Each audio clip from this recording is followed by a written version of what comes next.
सरल आवर्त गति में ऊर्जा समय ग्राफ, जैसा कि कल हम बता रहे थे ऊर्जा, सरल आवर्त गति में ऊर्जा बताया गया था कल। आज ग्राफ ध्यान से देखना। सरल आवर्त गति में ऊर्जा समय ग्राफ है, तो ऊर्जा और समय के बीच जो समीकरण होता है क्या होता है उसको देखना है। एनर्जी दो तरह की कल हम बताए थे, एक तो काइनेटिक एनर्जी बताया गया था K equals to half m u square, जिसमें यू इक्वल्स टू बताया गया था ये ओमेगा अंडर रूट ये 1 minus sine square omega t. इसमें साइन स्क्वायर ओमेगा टी के स्थान पर हम लिख सकते हैं, चूंकि y इक्वल टू होता है ये साइन ओमेगा टी, तो sine omega t equal to होगा sine omega t equal to y upon a. चूंकि यहाँ स्क्वायर है इसलिए हम स्क्वायर है तो यहाँ भी हम स्क्वायर लिख सकते हैं। U equal to a omega under root 1 minus sine square omega t के स्थान पर हम y square upon a square यदि लिखते हैं तो u equal to a omega under root a square minus y square upon a square होगा, जिसमें अंडर रूट ए स्क्वायर को हम बाहर ले सकते हैं। या यू इक्वल टू हुआ omega under root a square minus y square. U का ये वैल्यू जो है यहाँ रखेंगे, तो यू का वैल्यू तो काइनेटिक एनर्जी का एक फार्मूला आएगा K equals to half m u square का मतलब यहाँ ओमेगा स्क्वायर, और चूंकि अंडर रूट है इसलिए अंडर रूट हटा देंगे a square minus y square, या के equals half m omega square a square minus ये हुआ half m omega square y square. चूंकि इसमें हमें देखना है कि इसमें कहीं टी नहीं दिखाई दे रहा है, टाइम टी का पता नहीं है। चूंकि हमें वक्र खींचना है, ग्राफ खींचना है, तो एनर्जी और टाइम के बीच खींचना है। एनर्जी हमें यहाँ दिखाई दे रहा है, इसमें कहीं टाइम नहीं दिखाई दे रहा है। इसलिए हम क्या करेंगे कि इस फार्मूले को समीकरण के रूप में लिखेंगे, जैसा कि यहाँ समीकरण बताया गया। तो kinetic energy K equal to half m u square के स्थान पर ये लिखेंगे।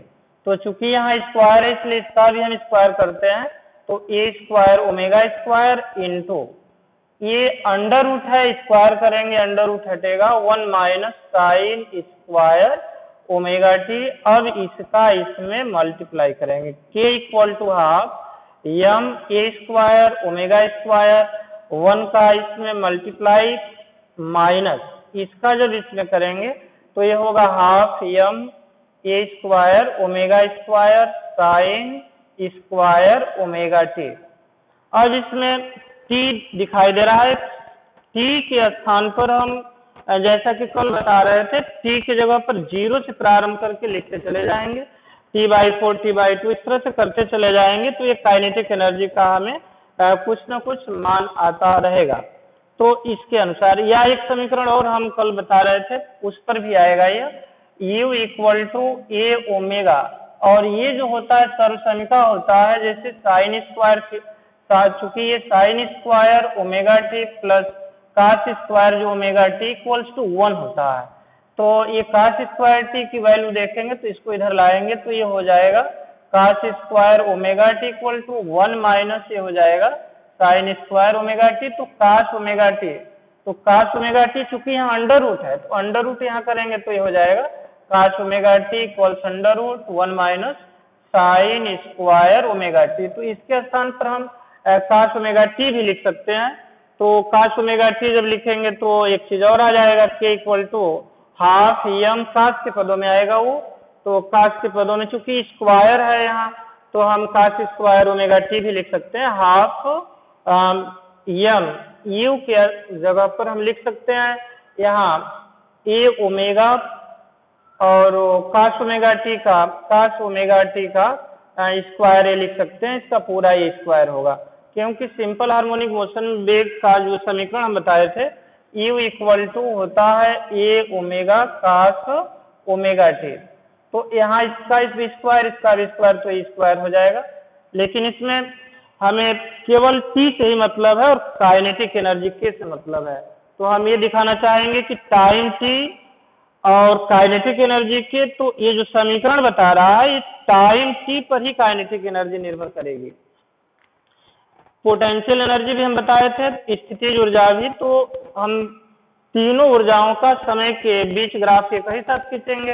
अब कैसे खींचेंगे, थोड़ा ध्यान इसमें देना है।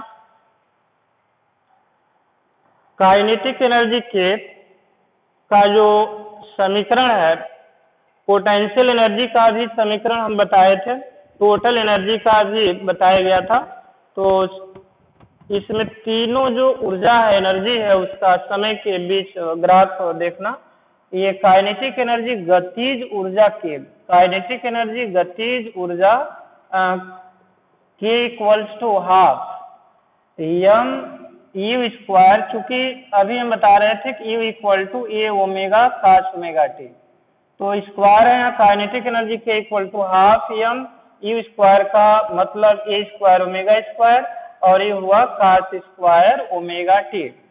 काइनेटिक एनर्जी टी पर निर्भर करेगी। इसके बाद potential energy u equal to बताया गया था, ये स्थितिज ऊर्जा, पोटेंशियल एनर्जी स्थितिज ऊर्जा, स्थितिज ऊर्जा यू इक्वल्स टू बताया गया था, सूत्र के निगमन बताया गया था, U equal to half M A half M A square omega square और काश स्क्वायर ओमेगा टी, और ये माइनस 1/2 एम ओमेगा स्क्वायर या एम स्क्वायर एम ए स्क्वायर ओमेगा स्क्वायर कल बताया गया था। तो काइनेटिक एनर्जी और ये जो देख रहे हैं, इसमें टोटल एनर्जी की बात करेंगे तो टोटल एनर्जी कुल ऊर्जा जो होता है, कुल ऊर्जा total energy equal to U plus K होगा।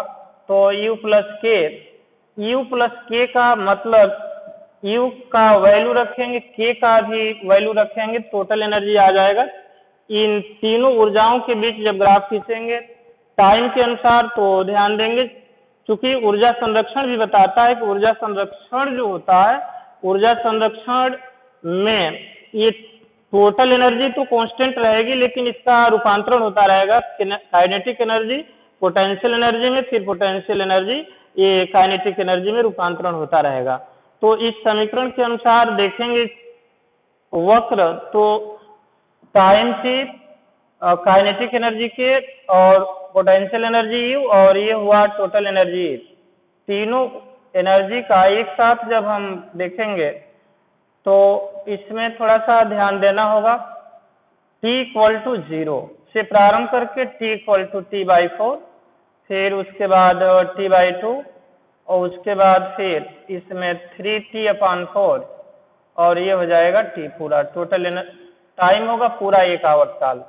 अब t में 0 यदि करते हैं तो t इक्वल टू 0 मतलब प्रारंभ में काइनेटिक एनर्जी, तो प्रारंभ में काइनेटिक एनर्जी ज्यादा होगी, क्योंकि t बराबर 0 पर कण माध्य स्थिति से गुजरता है, और माध्य स्थिति से गुजरते समय कण के पास ज्यादा वेग होता है, अधिकतम वेग होता है, माध्य स्थिति में कण का वेग मैक्सिमम होता है। इसलिए यहाँ t यदि हम 0 करते हैं तो kinetic energy cos 0 equal to 1 होगा, स्क्वायर करेंगे तब भी 1 होगा, तो ये तो काइनेटिक एनर्जी होगा k equal to half M A square omega square. अब पोटेंशियल एनर्जी की बात करेंगे तो total energy t equal to 0 पर काइनेटिक एनर्जी जब मैक्सिमम है तो पोटेंशियल एनर्जी 0 होगी। इसके लिए दूसरा समीकरण होगा, उसमें साइन आएगा, साइन के पदों में कल बताया गया था, ये होगा।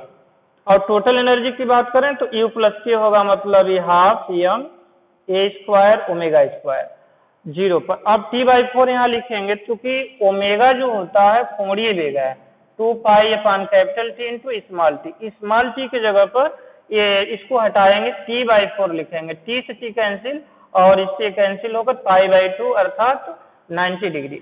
और ये जब ओमेगा इंटू टी जो देख रहे हैं इतने के बराबर, तो ओमेगा इंटू टी cos का एक पूर्णांक है 90 डिग्री, cos 90 डिग्री का मान 0 होता है, और समय t/4 पर काइनेटिक एनर्जी 0 होगी, और total kinetic energy potential energy में आ जाएगी। ये हुआ हाफ एम ए स्क्वायर, और ये हुआ ओमेगा स्क्वायर ए स्क्वायर। फिर दोनों को जोड़ेंगे तो half m omega square a square.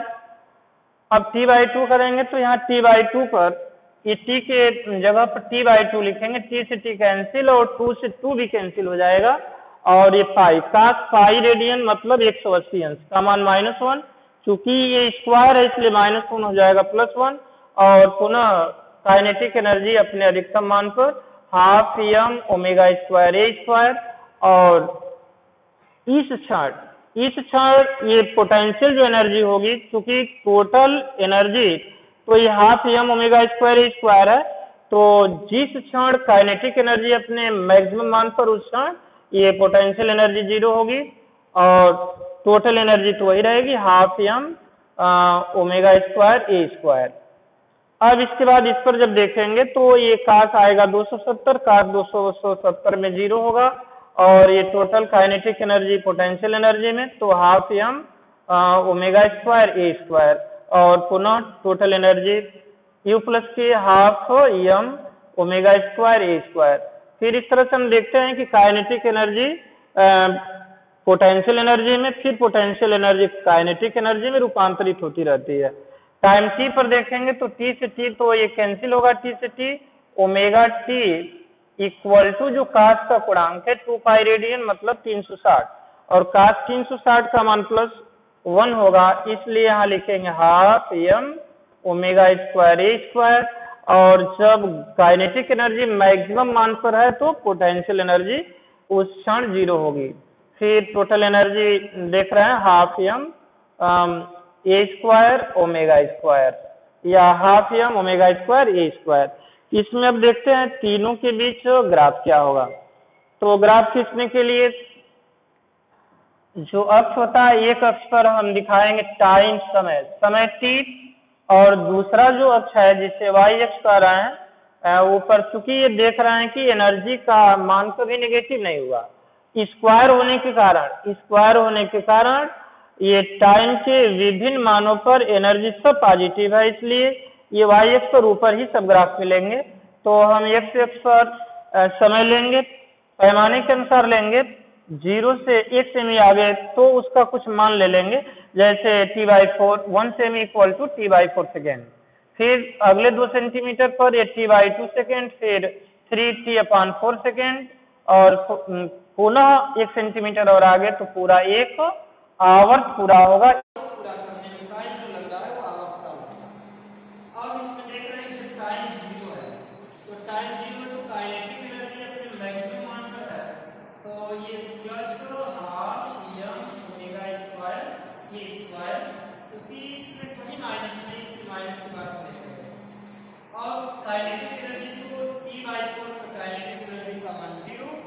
फिर देख रहे हैं t/2 जो समय अंतराल है, पुनः एनर्जी अपने मैक्सिमम मान पर 3t/4 पर ये काइनेटिक एनर्जी 0, और t पर फिर काइनेटिक एनर्जी अपने मैक्सिमम मान पर।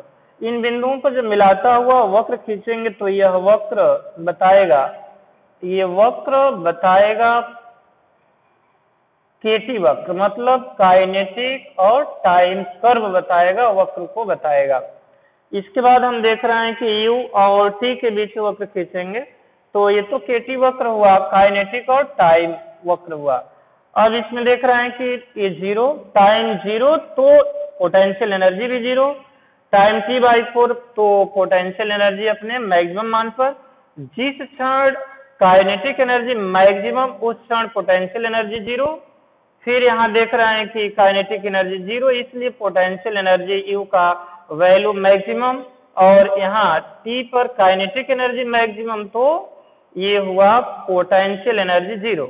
इन बिंदुओं को मिलाता हुआ जब वक्र खींचेंगे तो ये वक्र बताएगा पोटेंशियल, मतलब स्थितिज ऊर्जा और समय के बीच ये वक्र को बताएगा। ये UT वक्र है, UT वक्र। अब इसके बाद देख रहे हैं कि T और E के बीच, मतलब कुल ऊर्जा और समय के बीच। तो हम देख रहे हैं कि यहाँ टाइम जो तो 0 से लिए हैं t/4 t/2 इस तरह से बढ़ते चले गए हैं, लेकिन हर एक क्षण प्रत्येक बिंदु पर हर एक समय टोटल एनर्जी कांस्टेंट है, ये कही आ रही है। इसलिए हम विभिन्न समय अंतरालों पर जब देखेंगे 0 पर भी एनर्जी वही है टोटल एनर्जी, T/4 पर भी वही एनर्जी है, T/2 पर वही है, मतलब ये एनर्जी टू ई है, टोटल एनर्जी ई, उसका मान समय पर निर्भर नहीं करता। इसलिए चाहे वो समय कुछ भी लें टोटल एनर्जी वही है। तो इन बिंदुओं को जब मिलाएंगे तो एक सीधी सरल रेखा हमें मिलेगी, ये सीधी सरल रेखा, और ये सीधी जो सरल रेखा होगी यह बताएगी, सीधी सरल रेखा कुल ऊर्जा को प्रदर्शित करेगी, और ये होगा ईटी ग्राफ होगा, सीधी सरल रेखा होगी टोटल एनर्जी ई और टाइम के बीच। तो इस तरह से सरल आवर्त गति में ऊर्जा समय ग्राफ बताया गया। इससे पहले हम बताए थे सरल आवर्त गति में विस्थापन, सरल आवर्त गति में वेग, सरल आवर्त गति में त्वरण, फिर उसके बीच हम तीनों में ग्राफ भी कल बताए थे। आज सरल आवर्त गति में ये ऊर्जा समय ग्राफ के साथ अब ये समाप्त होता है, सरल आवर्त गति समाप्त हो जाता है। लेकिन अभी इस पर कुछ एग्जाम्पल बाकी हैं, कुछ एग्जाम्पल हैं, बता रहे हैं कौन कौन से एग्जाम्पल हैं सरल आवर्त गति के कुछ एग्जाम्पल।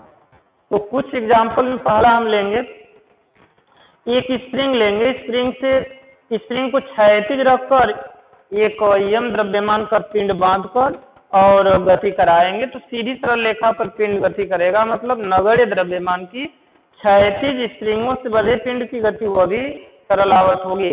नगण्य द्रव्यमान का जो ऊर्ध्वाधर स्प्रिंग लेंगे उससे पिंड को बांधकर लटकाएंगे, उसकी गति भी सरल आवर्त होगी।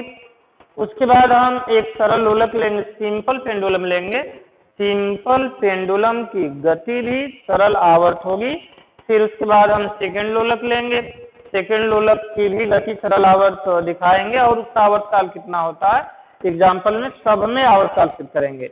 उसके बाद तब हम अनंत लंबाई का सरल लोलक लेंगे, अनंत लंबाई के सरल लोलक का दोलन काल आवर्त काल सिद्ध करेंगे, दिखाएंगे कई मिनट होता है। लास्ट में हम बताएंगे इस सरल आवर्त गति के एग्जाम्पल में कि पृथ्वी अर्थ के आर पार यदि काल्पनिक सुरंग बनती है, उसमें कोई पिंड छोड़ा जाए तो वह किस प्रकार की गति करेगा, वह भी सरल आवर्त गति ही करेगा। उसके लिए भी हम दोलन काल मतलब एक आवर्त में लगा समय सिद्ध करेंगे और ये भी सिद्ध करेंगे कि सुरंग में गति सरल आवर्त होगी। एक बार सुरंग पृथ्वी के केंद्र से होकर जाएगी और एक बार सुरंग पृथ्वी के केंद्र से कुछ दूरी पर काल्पनिक सुरंग होगी आकर। उसके बाद यू नली में द्रव का दोलन भी दिखाएंगे, यू आकार की खोखली बेलनाकार नली लेंगे, पाइप लेंगे और उसमें द्रव की गति दिखाएंगे, वह भी सरल आवर्त गति करेगा। और सिंपल हार्मोनिक मोशन सरल आवर्त गति का एक एग्जाम्पल देंगे, किसी द्रव में तैरते हुए खोखले बेलन की गति भी सरल आवर्त है, सरल आवर्त गति सिंपल हार्मोनिक मोशन है वो भी, उसके लिए भी हम सूत्र का निगमन करके लेसन समाप्त करेंगे।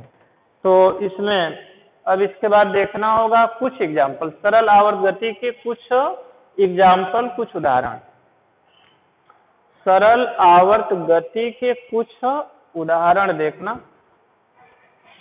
सरल आवर्त गति के कुछ एग्जाम्पल, कुछ उदाहरण।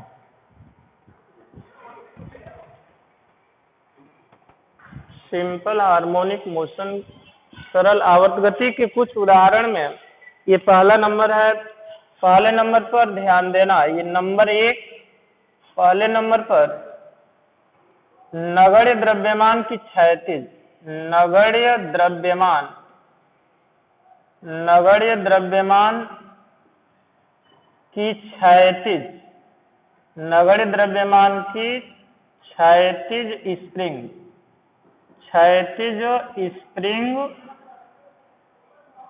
से बंधे पिंड की गति, बंधे पिंड की गति, नगण्य द्रव्यमान की क्षैतिज स्प्रिंग से बंधे पिंड की गति।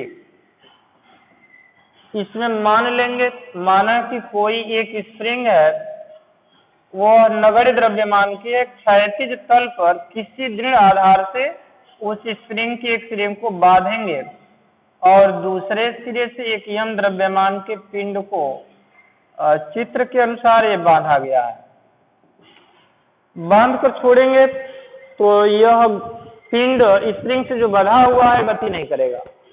अब स्प्रिंग पर हम यदि इधर लेफ्ट साइड से राइट साइड की ओर हम एक बाह्य बल यदि आरोपित कर दें तो बाह्य बल की उपस्थिति में ये पिंड स्प्रिंग से बंधा हुआ अपनी पूर्व स्थिति से कुछ विस्थापित होगा, मतलब कुछ हटेगा, स्प्रिंग प्रसार आएगा। ये तो माध्य स्थिति है स्प्रिंग की, लेकिन कुछ प्रसार होगा स्प्रिंग में। प्रसार होकर ये पिंड कुछ दूरी विस्थापित हो जाएगा। यम द्रव्यमान का पिंड कुछ इधर दाईं ओर आ जाएगा। मान लेते हैं कि यहाँ से यह दूरी इस पिंड की x है। किसके कारण यह है? तो बाह्य बल जो F लगा है, बल F के कारण स्प्रिंग से बंधे हुए पिंड में कुछ विस्थापन हुआ है F। अब यदि इस स्थिति में हम पिंड को स्वतंत्र कर दें तो ये पिंड यहाँ रह नहीं पाएगा, क्योंकि स्प्रिंग भी उस पिंड पर विस्थापन के ठीक विपरीत की ओर एक बल लगाएगी, जिससे हम प्रत्यानयन बल कहे थे। बताया गया था कि प्रत्यानयन बल सरल आवर्त गति में विस्थापन के ठीक विपरीत होता है। अब देखते हैं, जब पिंड को स्प्रिंग खींचेगा प्रत्यानयन बल के कारण, तो स्प्रिंग को अपनी ओर, स्प्रिंग पिंड को जब अपनी ओर खींचेगा तो स्प्रिंग में कुछ संपीड़न हो जाएगा। तो जितना इधर प्रसार हुआ है उतना संपीड़न होगा, ऊर्जा इसमें संचित हो जाएगी।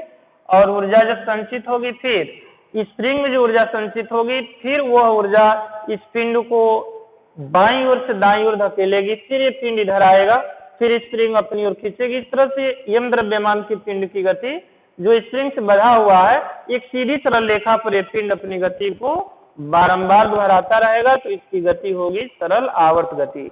ये स्प्रिंग से बंधा हुआ पिंड एक समतल पर सीधी सरल रेखा में अपनी गति को बारंबार दोहरा रहा है, जिसकी गति सरल आवर्त होगी। इसमें देख रहे हैं कि ये जो प्रत्यानयन बल है, रिस्टोरिंग जो फोर्स है, वो विस्थापन x के विपरीत एवं समानुपाती है। इस पर जो बल लगा है यह वह x के समानुपाती होगा। जितना ही अधिक से अधिक बल लगाएंगे और विस्थापन भी उतना ही अधिक से अधिक होगा, और जब इसको स्वतंत्र करेंगे उतना ही तेजी से स्प्रिंग रिस्टोरिंग फोर्स के कारण, प्रत्यानयन बल के कारण ये अपनी ओर आकर्षित करेगा, खींचेगा। फिर उस बल से स्प्रिंग संपीड़ित होगी, और स्प्रिंग जब संपीड़ित होगी तो उसमें ऊर्जा संचित हो जाएगी, और जब ऊर्जा संचित होगी वही ऊर्जा इस यम द्रव्यमान के पिंड को फिर बाईं ओर से दाईं ओर धकेलेगी। इस तरह से गति इसकी होती रहेगी। लेकिन जो तल है, ये जो समतल लिए हैं पिंड और समतल के बीच जो सापेक्ष गति हो रही है, उसका विरोध भी होगा घर्षण बल के कारण, और अंत में पिंड विरामावस्था में आ जाएगा, अपनी माध्य स्थिति में आ जाएगा। अब इस पर ध्यान देना है कि स्प्रिंग द्वारा पिंड पर आरोपित प्रत्यानयन बल, स्प्रिंग द्वारा पिंड पर आरोपित प्रत्यानयन बल, रिस्टोरिंग फोर्स, आरोपित प्रत्यानयन बल जो होगा वह F equals to minus kx होता है, जहाँ k स्प्रिंग का बल नियतांक, जहाँ k स्प्रिंग का बल नियतांक है, जहाँ k स्प्रिंग का बल नियतांक है। न्यूटन के गति विषयक नियम के अनुसार, ध्यान देंगे, न्यूटन के गति विषयक नियम से बल F इक्वल टू होता है द्रव्यमान गुणे त्वरण। तो यह मान जब बल का यहाँ रखेंगे तो m into alpha equals to minus kf, या alpha equals to minus k upon m into f। चूंकि देख रहे हैं कि k स्प्रिंग का बल नियतांक और ये पिंड का जो मास होता है, द्रव्यमान होता है, वो भी कांस्टेंट होता है। तो k अपान m चूंकि नियत है, इसलिए हम लिख सकते हैं, चूंकि k अपान m एक नियतांक है, इसलिए लिख सकते हैं अल्फा ये समानुपाती माइनस x। इसमें देख रहे हैं कि त्वरण विस्थापन x के समानुपाती वो विपरीत दिशा में है, इसलिए वो स्प्रिंग से बंधे पिंड की गति सरल आवर्त होगी। त्वरण विस्थापन के विपरीत, चूंकि त्वरण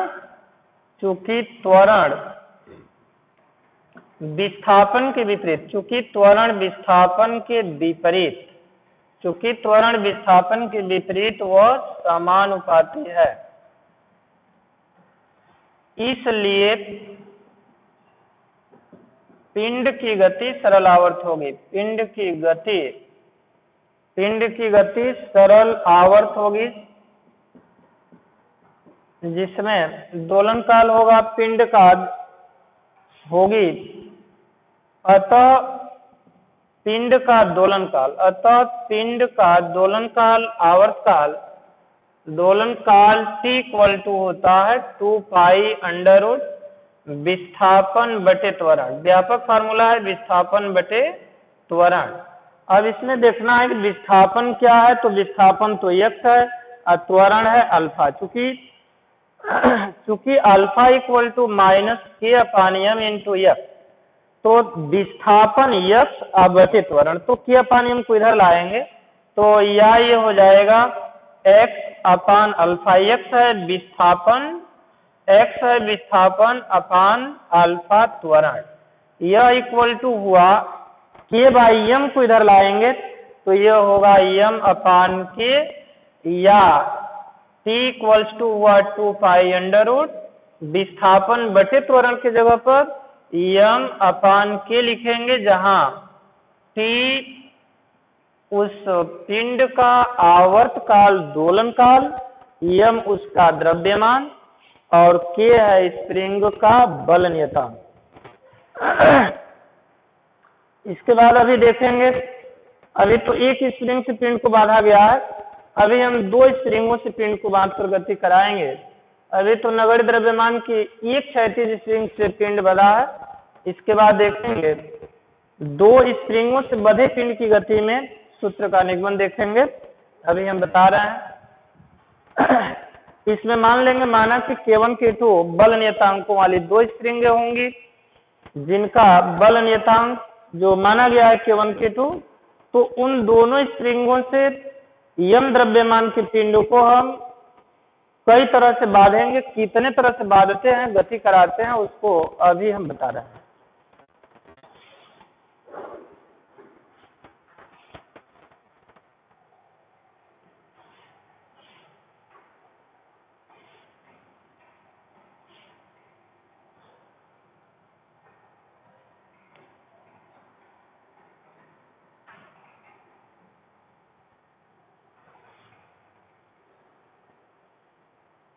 इसके बाद ध्यान देना है, नगण्य द्रव्यमान की 2 क्षैतिज स्प्रिंगों से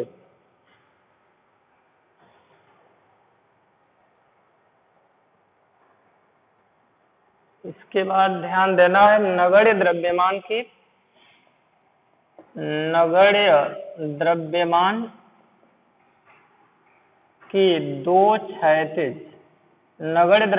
की 2 क्षैतिज स्प्रिंगों से बंधे पिंड की गति में ध्यान देना। इसमें पहली जो शर्त है, ये पहले नंबर पर ध्यान देना है। यहाँ फिगर में 2 दृढ़ आधारों के बीच में K1 K2 बल नियतांक वाली स्प्रिंग को बांधेंगे और इन स्प्रिंगों के बीच में एक m द्रव्यमान का पिंड बांधकर गति चलाएंगे। माना कि पहली स्प्रिंग का बल नियतांक K1 और दूसरी स्प्रिंग का बल नियतांक K2, तो ये तो पहली कंडीशन है, ये पहले नंबर पर है, तो ये पहला नंबर ध्यान देंगे। अब इसमें जब हम बाईं ओर से दाईं ओर बल लगाएंगे तो पहली स्प्रिंग में जितना प्रसार होगा, दूसरी स्प्रिंग में उतना ही संपीड़न होगा। तो इसमें पहली स्प्रिंग जो K1 बल नियतांक वाली है उसमें होगा प्रसार, और दूसरी स्प्रिंग में उतना ही संकुचन होगा, उतना ही संपीड़न होगा। इसको हम मान लेते हैं F। फिर ये जो संपीड़ित स्प्रिंग है, फिर वो एनर्जी संपीड़ित में संचित हुई है, फिर ऊर्जा के कारण इधर आएगा, फिर माध्य स्थिति से हटेगा इधर, और जितना इधर X संपीड़न हुआ है, इसमें प्रसार हुआ है, फिर वह स्प्रिंग पिंड पर बल लगाकर इधर, तो ये पहली स्प्रिंग जिसका वैल्यूम K1 माना गया है उसमें संपीड़न होगा और दूसरी स्प्रिंग जो होगी उसमें हो जाएगा प्रसार, दूसरी स्प्रिंग में होगा प्रसार। तो ये K2 वैल्यूम और ये K1। इसमें अब ध्यान देना है पहली स्प्रिंग द्वारा स्प्रिंग पर लगने वाला प्रत्यानयन बल क्या होगा और दूसरी स्प्रिंग द्वारा पिंड पर लगने वाला प्रत्यानयन बल क्या होगा। तो पहली स्प्रिंग द्वारा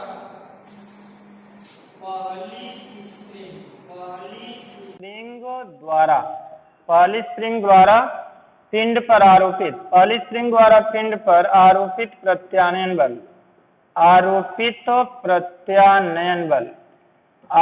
जो प्रत्यानयन बल होगा इसको F1 से दिखाएंगे और माइनस होगा K1F। इसी प्रकार दूसरी स्प्रिंग द्वारा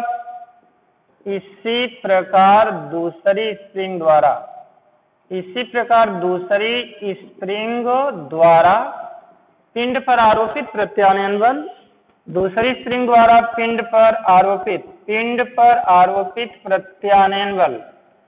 ये आरोपित जो प्रत्यानयन बल होगा, को F2 मानेंगे और F2 बराबर होगा माइनस K2X, माइनस हुआ K2F। अब इसमें देख रहे हैं कि दोनों स्प्रिंगों द्वारा पिंड पर लगने वाला कुल प्रत्यानयन बल, दोनों स्प्रिंगों द्वारा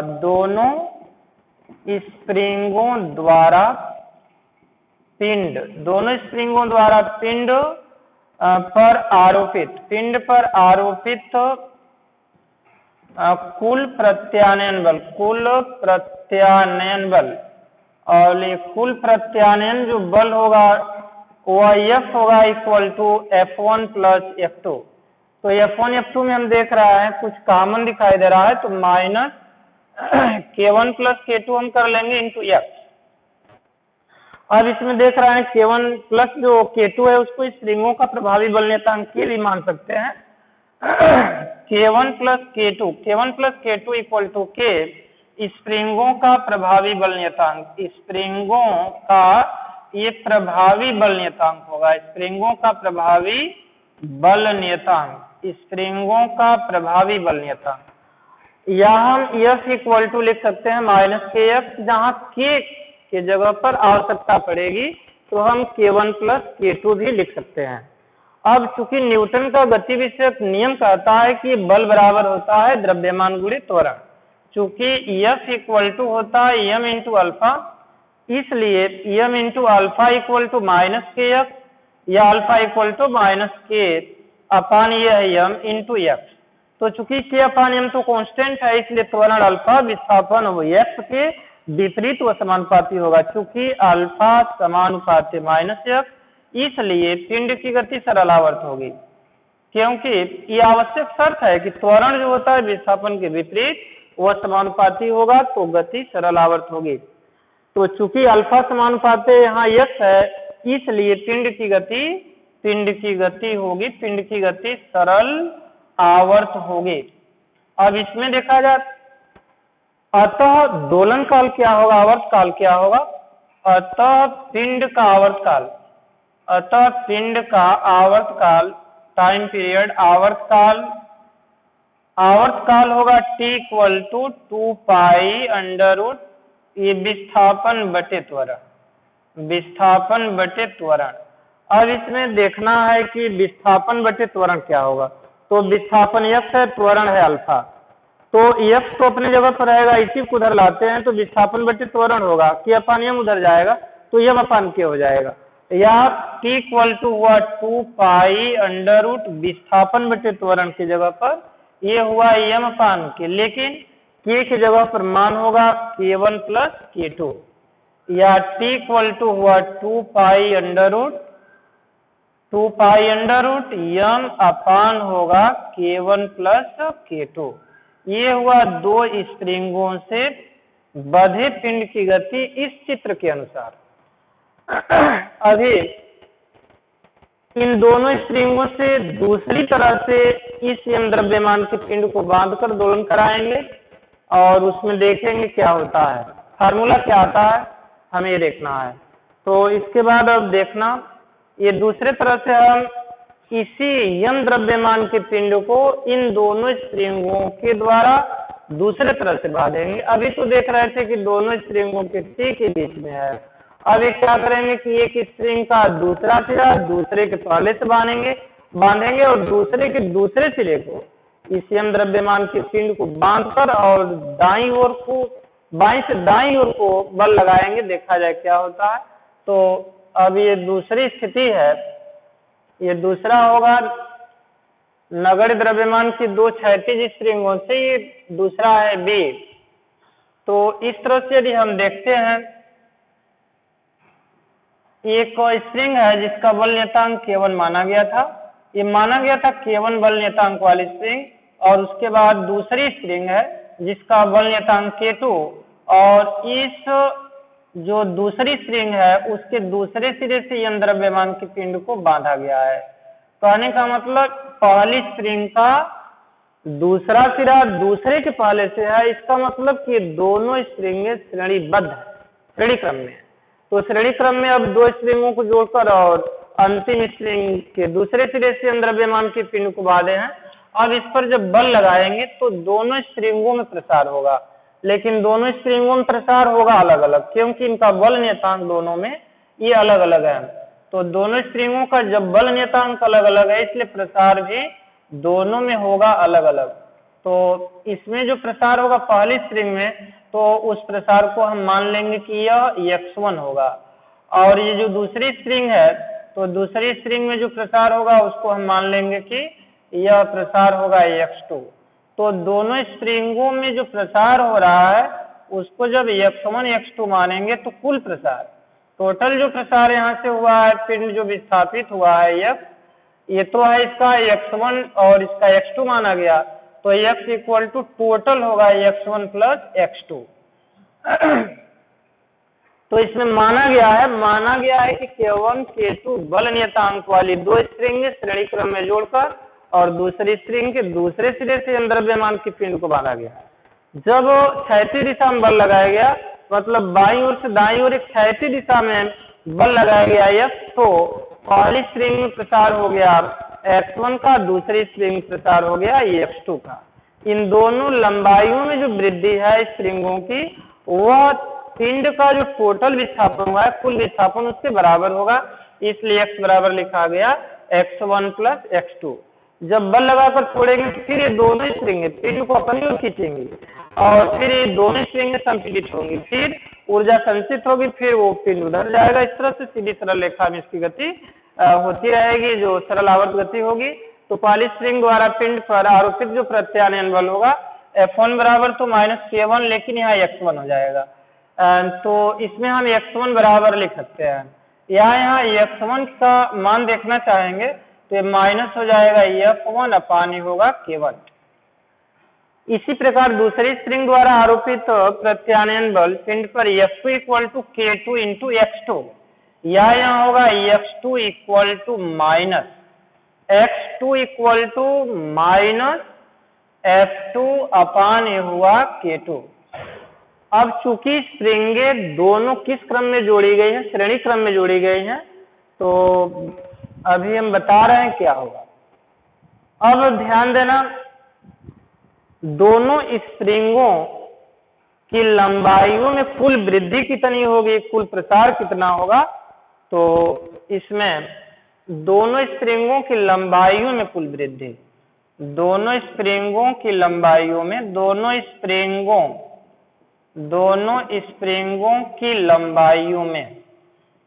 स्प्रिंगों की लंबाइयों में कुल वृद्धि, तो कुल वृद्धि होगी x बराबर होगा x1 प्लस x2। तो चूंकि इसमें देख रहे हैं x1 x2 की वैल्यू तो हम लिखे हैं ऊपर, या x बराबर हुआ माइनस F1 अपान K1 प्लस, चूंकि ये प्लस है वहां माइनस तो माइनस ही लिखेंगे, F2 अपान ये हुआ K2। तो चूंकि स्प्रिंगें श्रेणी क्रम में है, चूंकि स्प्रिंगें श्रेणी क्रम में है,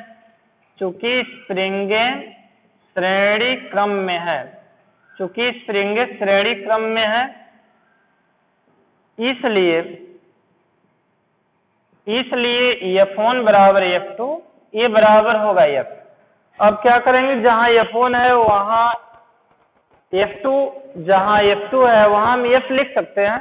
यह तो अब कॉमन हो जाएगा, F1 F2 के बराबर है तो माइनस F हम कॉमन लेंगे तो इन ब्रैकेट होगा 1/K1 प्लस 1/K2। इसमें अब देख रहे हैं कि 1/K1 प्लस 1/K2 स्प्रिंगों का एक प्रभावी बल नियतांक है, या x equal to minus F और इंटू इसका एलसीएम लेंगे K1 K2, तो ये हो जाएगा K2 प्लस K1,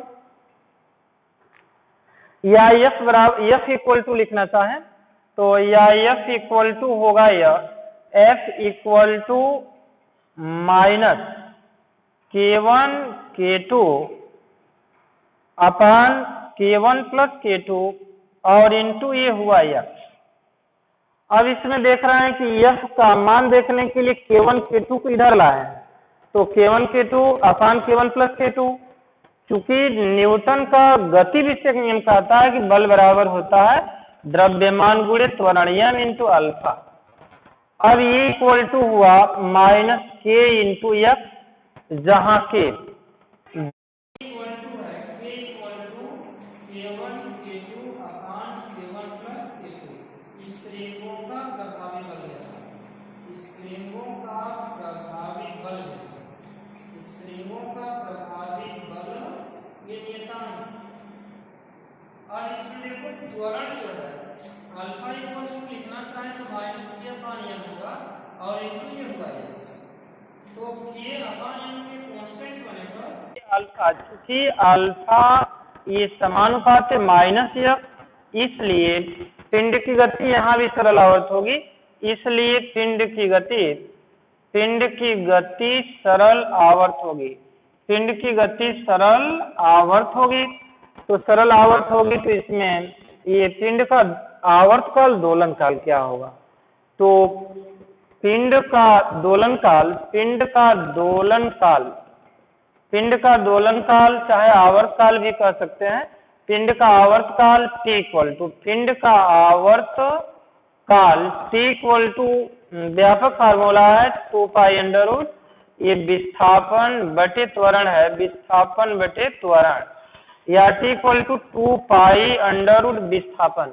तो विस्थापन इसमें देख रहे हैं कि ये है विस्थापन है यह, त्वरण को उधर ले जाएंगे तो K अपान m इधर आकर m अपान K होगा, तो यहाँ हम लिख सकते हैं m अपान K, लेकिन K की जगह पर मान वहां से लिखेंगे जो देख रहे हैं कि स्प्रिंगों का प्रभावी बल नियतांक K1 K2 upon K1 plus ये K2 है, K1 प्लस ये K2।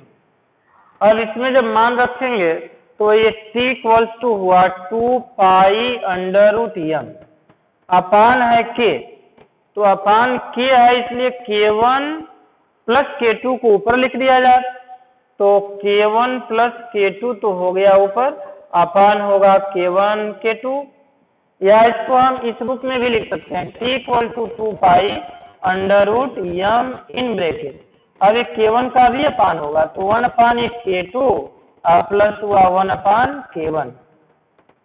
इस तरह से ध्यान देना है, जब दोनों स्प्रिंगें श्रेणी क्रम में जोड़ी गई हों तो उसमें उस पिंड का जो दोलन काल आवर्त काल होगा उसका फार्मूला होगा T बराबर 2 pi under root m upon K1 plus 1 upon K2।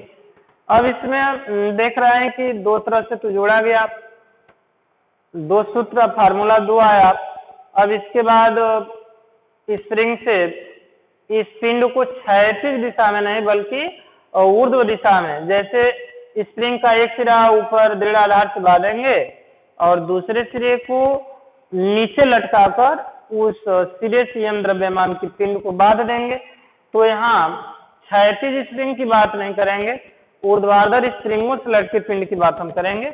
और पहले एक स्प्रिंग से देखेंगे, उसके बाद दो स्प्रिंग से देख लेंगे कि दो स्प्रिंगों से लटके पिंड की गति क्या होती है।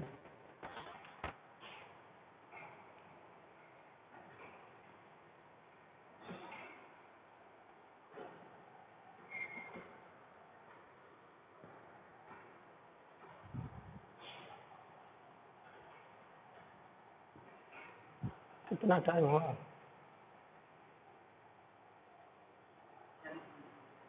40 मिनट हो गया।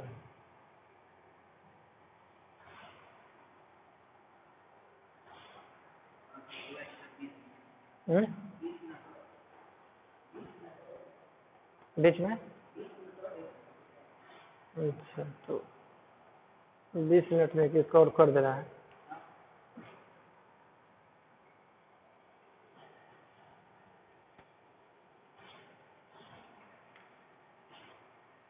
अब इसके बाद ऊर्ध्वाधर स्प्रिंग से लटके पिंड की गति में देखेंगे।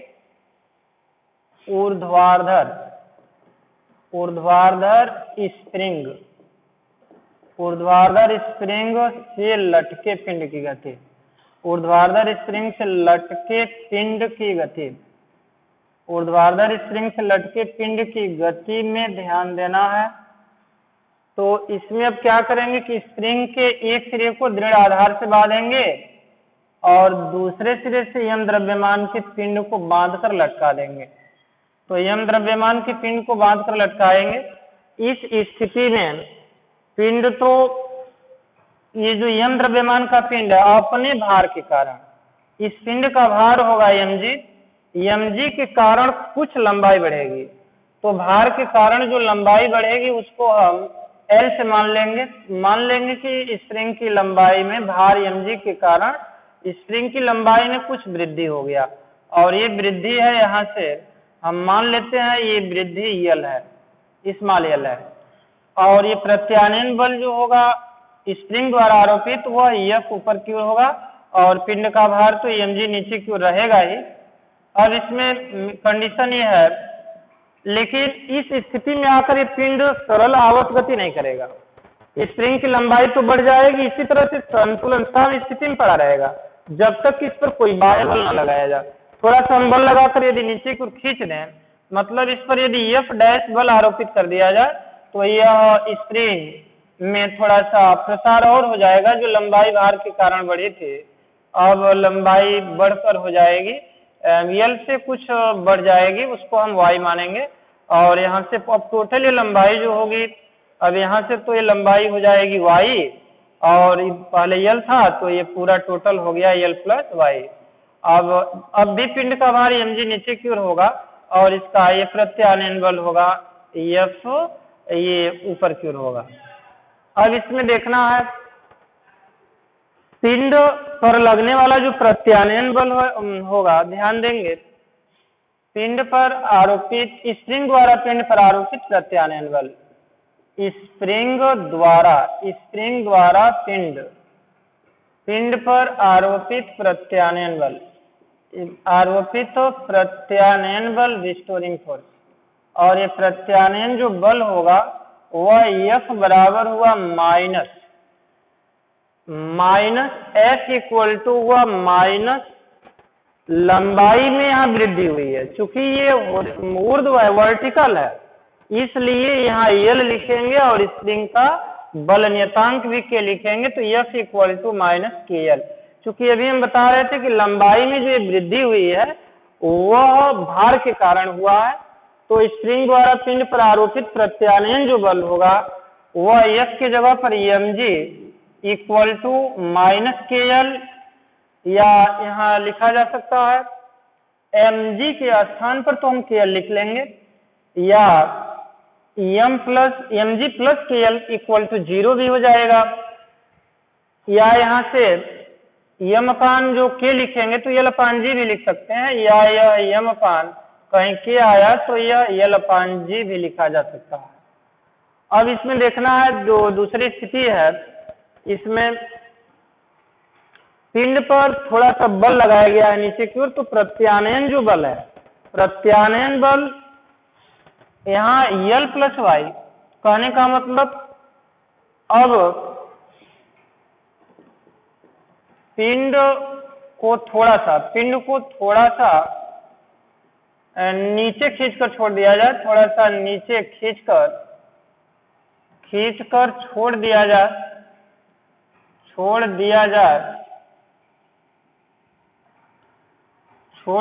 जाए तो पिंड पर लगने वाला जो परिणामी बल होगा, पिंड पर आरोपित कुल बल होगा, पिंड पिंड पर आरोपित परिणामी बल व F double dash equal to होगा एफ प्लस एफ डैश। तो यह एफ डबल डैश, तो एफ के स्थान पर तो देख रहे हैं कि एफ के जगह पर हम mg लिख सकते हैं और एफ डबल डैश की जगह पर वहाँ M into L plus Y होगा, क्योंकि बल द्रव्य यह एफ जो देख रहे हैं कि एफ जो डैश है तो KL होगा यहाँ, तो KL की जगह पर यहाँ K into L plus Y लिखेंगे, क्योंकि दूसरी स्थिति में जो एफ डैश है वो minus K into L plus Y होगा। अब इसमें देख रहे हैं कि F double dash equal to हुआ mg और प्लस यहाँ KL प्लस ये KY भी होगा, लेकिन mg का मान वहां से देख रहे हैं कि mg का मान KL के बराबर है, mg इक्वल टू KL है, इसलिए F double dash equal to mg की जगह पर जब KL लिखेंगे तो minus KL plus KL plus KY, तो ये माइनस प्लस कैंसिल होगा, तो F double dash equal to हुआ KY, या यहाँ लिख सकते हैं ये न्यूटन के नियम के अनुसार बल बराबर होता है द्रव्यमान गुणे त्वरण, m इंटू अल्फा बराबर हुआ K इंटू वाई, या यहाँ चूंकि अल्फा जो है अल्फा इक्वल टू लिखना चाहे या अल्फा इक्वल टू लिखना चाहे K upon m into Y लिखेंगे, तो यहाँ K अपान m तो कांस्टेंट है, चूंकि K अपान m जो कांस्टेंट है इसलिए अल्फा समानुपाती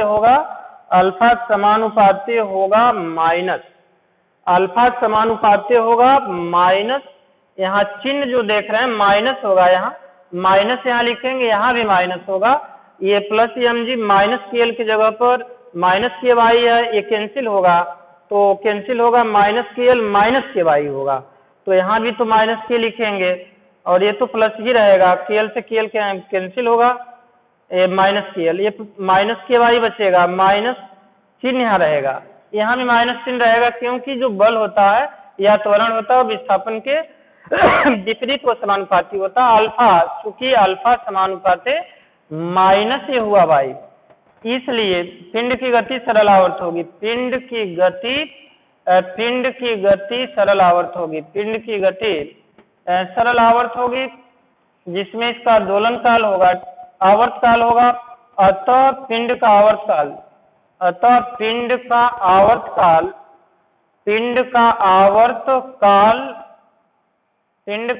काल T इक्वल टू होगा 2 पाई अंडर रूट, ये व्यापक फार्मूला है विस्थापन बटे त्वरण। अब इसमें मान रखेंगे कि विस्थापन और त्वरण क्या है, तो यहाँ देख रहे हैं कि विस्थापन है वाई और त्वरण है अल्फा, तो K अपान m को जब इधर लाएंगे तो m अपान K होगा, या T इक्वल टू हुआ 2 पाई अंडर रूट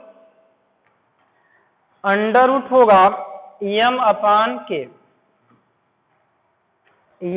K होगा, लेकिन m अपान K की जगह पर मान हम क्या लिख सकते हैं, तो m अपान K का मान यहाँ देख रहे हैं कि L अपान G है, तो m अपान K तो होगा, लेकिन m अपान K की जगह पर L अपान G भी लिख सकते हैं, या T इक्वल्स टू हुआ 2 पाई अंडर रूट L अपान G। ये हुआ ऊर्ध्वाधर स्प्रिंग से लटके पिंड की गति। ऊर्ध्वाधर स्प्रिंग से लटके पिंड की गति में दो सूत्र हम बता रहे हैं, एक तो ये पिंड का जो मास है और स्प्रिंग का जो बल नियतांक के माना गया उसके पदों में है आवर्तकाल, और ये भार के कारण जो लंबाई बढ़ रही है स्प्रिंग की उसके पदों में फार्मूला है L अपान G से भी आएगा ये। अब इसके बाद अभी दो स्प्रिंग से लटके पिंड की गति है, इसके बाद अब देखेंगे दो स्प्रिंगों से लटके पिंड की गति।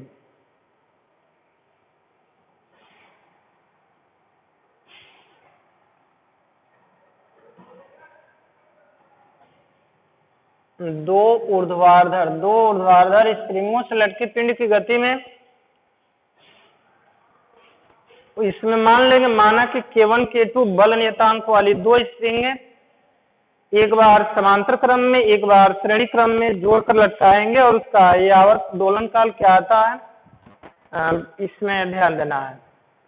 तो ये पहला नंबर है, इसमें मान लेंगे माना कि K1 K2 बल नियतांक वाली दो स्प्रिंगें, माना कि K1 K2 बल नियतांक वाली दो स्प्रिंगें समांतर क्रम में एक m द्रव्यमान के पिंड को इन स्प्रिंगों से बांधकर लटकाया गया। तो इस पिंड के भार mg के कारण, इस पिंड के भार mg के कारण इन दोनों स्प्रिंगों की लंबाइयों में जो वृद्धि होगी वो समान होगी। तो दोनों स्प्रिंगों द्वारा पिंड पर जो आरोपित प्रत्यानयन बल होगा अलग अलग निकाल कर जोड़ेंगे। पहली स्प्रिंग द्वारा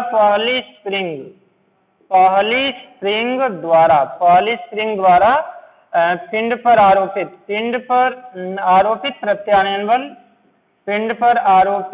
प्रत्यानयन बल, और ये प्रत्यानयन बल होगा F1 बराबर माइनस K1y। इसी प्रकार दूसरी स्प्रिंग द्वारा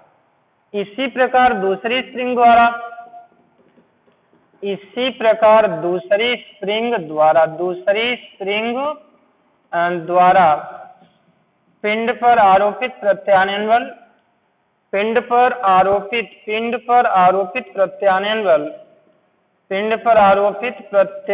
बल रिस्टोरिंग फोर्स, प्रत्यानयन बल F2 इक्वल टू हुआ माइनस K2y। अब दोनों स्प्रिंगों द्वारा पिंड पर आरोपित कुल प्रत्यानयन बल कितना होगा? तो दोनों स्प्रिंगों द्वारा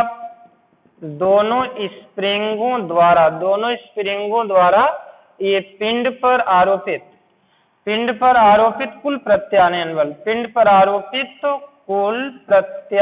बल, और ये कुल प्रत्यानयन जो बल होगा F इक्वल टू हुआ F1 प्लस F2।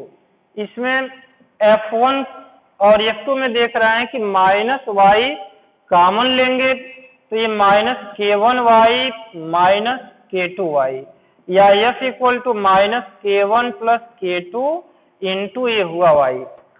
अब चूंकि न्यूटन के गति विषयक नियम के अनुसार बल होता है द्रव्यमान गुणे त्वरण के बराबर, इसलिए F equal to m into alpha equals to minus in bracket K1 plus K2 into ये y, या m into alpha equal to minus KY, जहां K इक्वल टू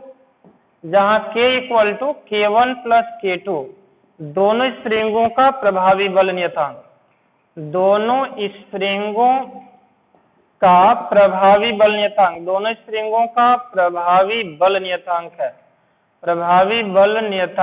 है, या alpha equal to minus K/m into y। चूंकि सरल आवर्त गति में जो त्वरण बताया गया था तो यहाँ इस तरह से भी हम बता सकते हैं, चूंकि सरल आवर्त गति में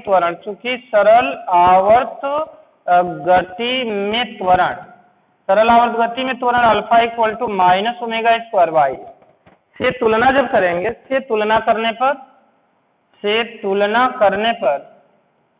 तुलना करने पर ओमेगा स्क्वायर, तो यहाँ अल्फा है, यहाँ भी अल्फा है, वाई के स्थान पर वाई, तो ओमेगा स्क्वायर होगा।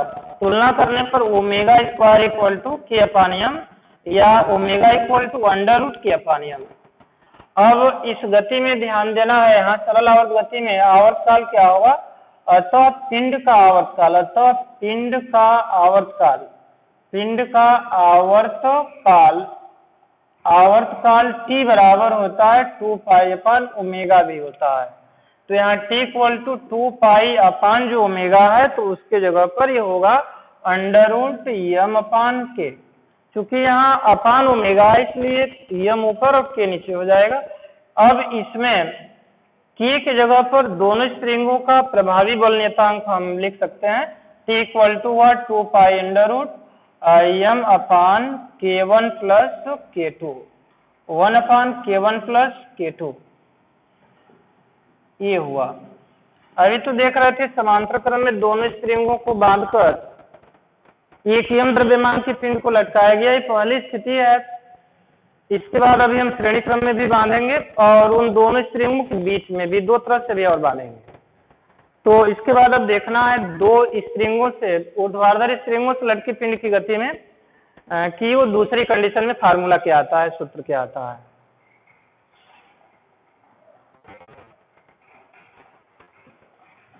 अब इसमें माना कि एक जो पहली स्प्रिंग है जिसका बल नियतांक हम K1 मान चुके हैं, और दूसरी स्प्रिंग जिसका बल नियतांक K2 माना गया है उसको इस पहली स्प्रिंग के दूसरे सिरे से बांध कर लटकाएंगे, तो इस तरह से दोनों स्प्रिंगे हो जाएंगे, ये समांतर श्रेणी क्रम में हो जाएंगी। और इस दूसरी स्प्रिंग के दूसरे सिरे से यम द्रव्यमान का पिंड बांधकर लटकाएंगे, तो इन दोनों स्प्रिंगों की लंबाइयों में अब वृद्धि होगी अलग अलग। तो पहली स्प्रिंग में जो प्रसार होगा उसको मान लेंगे y1 और दूसरी स्प्रिंग में जो प्रसार होगा उसको मान लेंगे y2 मानेंगे। तो इसमें भार mg के कारण ही इसमें प्रसार हो रहा है। भार mg के कारण पहली स्प्रिंग में जो प्रसार होगा उस प्रसार को मान लेंगे। ये जो लंबाई जो बढ़ रही है उसको हम मान रहे हैं y1, और ये जो दूसरी स्प्रिंग है दूसरी स्प्रिंग की लंबाई में ये जो वृद्धि हो रही है इसको हम y2 मान ले रहे हैं यहाँ से। तो अब टोटल जो लंबाई बढ़ेगी, स्प्रिंग की लंबाई जो बढ़ रही है, स्प्रिंग की लंबाई में कुल वृद्धि मान लेंगे और y बराबर तो y1 प्लस y2 होगा। तो y बराबर y1 प्लस y2 में तो ध्यान देना इसकी लंबाई में वृद्धि y2 भार mg के कारण। तो पहली स्प्रिंग द्वारा पिंड पर आरोपित जो प्रत्यानयन बल होगा फार्मूला तो यही होगा, लेकिन यहाँ y नहीं होगा, y1 होगा। इसी प्रकार दूसरी स्प्रिंग द्वारा पिंड पर आरोपित प्रत्यानयन बल होगा F2 बराबर माइनस K2y2। अब इसमें देख रहे हैं कि दोनों स्प्रिंगें चूंकि श्रेणी क्रम में है इसलिए दोनों बल बराबर होंगे, तो दोनों स्प्रिंगों द्वारा पिंड पर आरोपित कुल प्रत्यानयन बल फार्मूला तो यही होगा, लेकिन F1 और F2 का मान यहाँ रखेंगे। तो देखा जाए क्या आता है इसमें।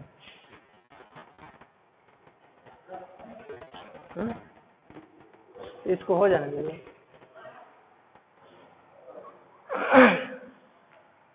अब इसमें मान जब रखेंगे तो F इक्वल टू है F1 की जगह पर माइनस K1y1 और ये प्लस F2 है तो इसके जगह पर माइनस K2 ये y2 हो जाएगा। अब इसमें ये दोनों बल आपस में बराबर है, या यहाँ से हम y1 y2 का भी मान निकाल कर रख सकते हैं। तो या y1 इक्वल टू होगा y1 equal to minus K1 को उधर ले जाएंगे तो F1 अपान ये हुआ K1, और यहाँ से या y2 इक्वल टू लिखना चाहें तो माइनस हो जाएगा F2 अपान ये हुआ K2। तो दोनों स्प्रिंगों अब कुल प्रसार देख लेंगे, इस तरह से भी आ जाएगा, आसानी तरीके से आएगा ये। अब देखा जाए दोनों स्प्रिंगों में कुल प्रसार देखा जाए, दोनों स्प्रिंगों में कुल प्रसार, दोनों स्प्रिंगों में कुल प्रसार y इक्वल टू हुआ y1 प्लस y2। अब इसमें y1 y2 का मान रख लिया जाए तो y इक्वल टू हुआ ये माइनस F1 अपान K1 और माइनस ये y2 की जगह पर F2 अपान ये हुआ K2। चूंकि स्प्रिंगे श्रेणी क्रम में है, चूंकि स्प्रिंगे श्रेणी क्रम में जोड़ी गई हैं, श्रेणी क्रम में जुड़ी हैं, इसलिए F1 बराबर F2 और ये बराबर F मानेंगे। अब इसमें y equal to minus f common लेंगे, माइनस f जब कॉमन लेंगे तो ब्रैकेट में 1 upon K1 plus 1 upon K2, या y equal to minus f और ये हुआ K1 K2 और ये हो जाएगा K2 प्लस K1। अब इसमें या y इक्वल टू लिखा जा सकता है, इसमें ये जो देख रहे हैं दोनों स्प्रिंगों का प्रभावी बल नियतांकीय मान सकते हैं। तो ये हो जाएगा y equal to minus f और इंटू k भी लिख सकते हैं, या f बराबर y अपन k भी लिखा जा सकता है। तो f into k, y equal to minus f और इंटू 1 अपान K2 का भी होगा तो K1 प्लस K2 और अपान होगा ये K1 K2। अब इसमें इसको यदि इधर लाना चाहते हैं तो F इक्वल टू हुआ माइनस, इसको जब इधर लाएंगे तो ये हुआ K1 K2 अपान K1 और प्लस K2 और ये हुआ इंटू y।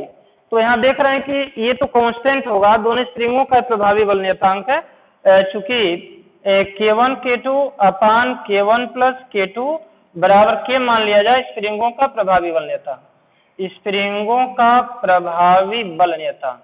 स्प्रिंगों का प्रभावी बल नियतांक। अब इसमें देखना है कि F इक्वल टू होगा -k/y, और ये न्यूटन का गति विषयक नियम कहता है कि बल बराबर होता है द्रव्यमान गुणे त्वरण m into alpha equal to -ky। तो अब इसमें चूंकि m कांस्टेंट और k भी कांस्टेंट है, इसलिए इसको उधर लाएंगे तो या ये होगा अल्फा इक्वल्स टू होगा -k/m इंटू y। तो k कांस्टेंट m भी कांस्टेंट, इसलिए ये त्वरण जो होगा, चूंकि त्वरण अल्फा समानुपाती -y, कहने का मतलब इसमें विस्थापन के विपरीत और समानुपाती त्वरण है, इसलिए स्प्रिंग की गति होगी सरल आवर्त गति। और सरल आवर्त गति में त्वरण, सरल आवर्त गति में जो त्वरण होता है, सरल आवर्त गति में त्वरण, सरल आवर्त गति में त्वरण अल्फा इक्वल टू -ω2y से तुलना किया जाए, से तुलना करने पर अब यहाँ देख रहे हैं कि अल्फा, तो यहाँ भी अल्फा है, बराबर है, लेकिन k/m की जगह पर यहाँ ओमेगा है। तुलना करने पर omega square equal to k/m या ओमेगा इक्वल टू √k/m। अतः दोलनकाल आवर्तकाल क्या होगा? अतः पिंड का आवर्तकाल t बराबर होता है फार्मूला t बराबर 2π/ω। चूंकि ये है अपान ओमेगा है, इसलिए यहाँ अंडर रूट में k/m को m को ऊपर और k को नीचे करेंगे तो ये 2π√m/k होगा। एक तो फार्मूला ये हुआ, लेकिन इसमें देख रहे हैं कि माना गया था कि स्प्रिंगों का जो प्रभावी बल नियतांक k है, उसका मान इतना है k2/k1 + k2।